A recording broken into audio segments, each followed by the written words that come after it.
में सजाई के कि आगे पगली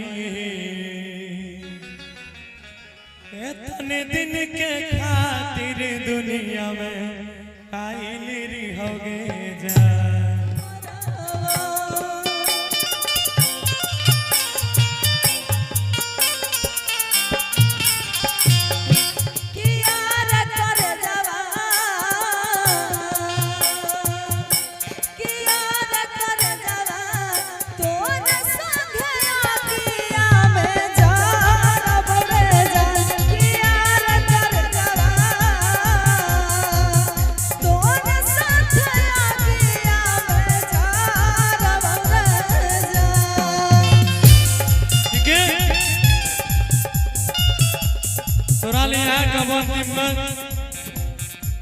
खुश रखत मोनू सरवन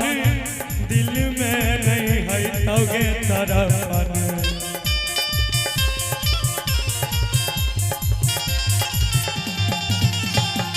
कि जोन के